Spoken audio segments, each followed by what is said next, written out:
into it. What are processes? We're talking about, startup service process for startups. And so I know you have that question in your mind. What are processes? Okay, so process is a collection of related tasks performed together to achieve or produce a defined result. A collection of related tasks performed together to achieve or produce a defined result. So there's a result in mind. There's a goal in mind that you want to achieve, and therefore you now put in some related tasks. You identify what are the baby steps that can help me to do what? To achieve what I want to achieve. So there are different kinds of processes: registration process, recruitment process. There are so many, and it's just a step-by-step system you put in place to be able to do what? Achieve a particular goal. So just like for this webinar, I needed to come up with a registration process. Okay, I created a link, I created a form to get the data of the people that will be joining us, and then I had to share it somewhere. Those are what steps. So you could have a registration process, recruitment process. There are so many, and I'll be showing you tonight, particularly service process. And so every process, all right, every process must be valuable. You see this diagram right here. These are the three core components of a process. A process has to be valuable, it has to be flexible, and it also has to be repeatable. All right, okay, so you don't just introduce a process for process sake. It has to be something that is valuable, and then flexible and repeatable. That is, you can deploy it anytime, anywhere. Now, flexible is a very, very important part of processes. Sometimes when people see process, they think you are trying to put in something that will make the whole system to be rigid. I don't want my business to have to follow this one, all those bottlenecks and all of that. No, process in itself is supposed to be flexible. All right. Now, Paul Fu said something. If you know Paul Fu is the leading sales consultant in the country. It said something about, and I just phrased it, scripted emotions. He said if you look at the typical movie you watch, and then you watch the movie and then you cry or you are angry and all of that, the people who acted that movie or who produced that movie have a certain emotion they wanted to see you display at the end of the movie. Okay, and so for them to be able to do that, they went back and then write the script, okay, and then give it to some actors to act it out, and then they caused that particular emotion they wanted to happen to you. So I phrase it scripted emotions. So there is how you could set up your business. You put the necessary stuff in place that will cause a certain emotion from your customer when you do what? When you execute that process. So it's not methodic. No, it is a predefined system that is able to get you result at every point in time. All right, so that is the perspective. That is how you need to see processes. It's not something that you need to keep at arm's length. It's something that you need to embrace and to do what?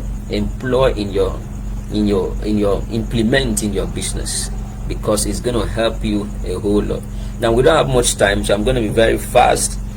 going to be very, very fast. Types of business processes. So I just conceptualize this for startups. Okay, so you have operations, you have HR. That this is basically recruitment. I mean, most startups don't, or small businesses don't really have an HR department. So the CEO, yourself, will have to do that function. So most likely in recruitment, and then in in training new entrants when they come in, or maybe intern when they come in to work with you. And so you have the financial processes, which every business ought to have. Probably we'll do a webinar on this also sometime.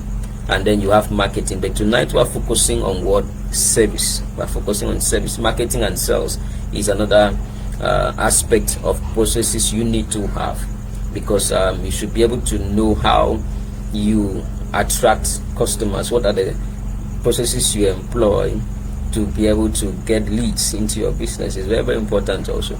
But tonight we want to focus on service process. All right, service process. Why do you need service processes in your business? Now look at what I've written down here.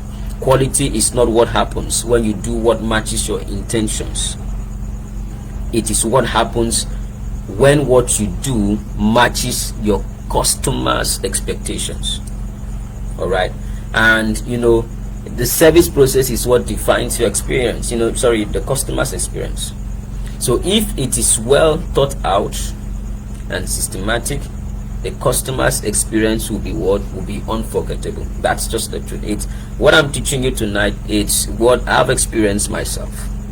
All right, that service processes is too critical for you as a startup entrepreneur, and for me it's just one way of differentiating from a side hustle, and then from actually building a brand that can scale, a brand that is beyond you.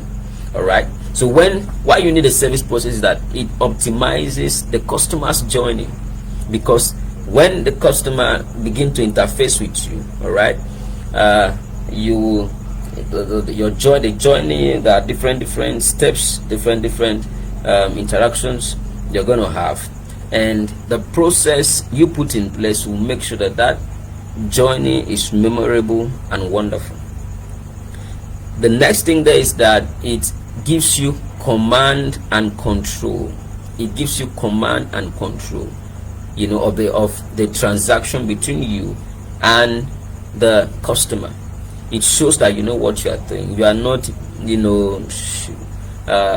messing things up. You are not confused. You know what to do at every point in time in the interaction with your customer. So it gives you command, it gives you control, and that's what your customer needs from you.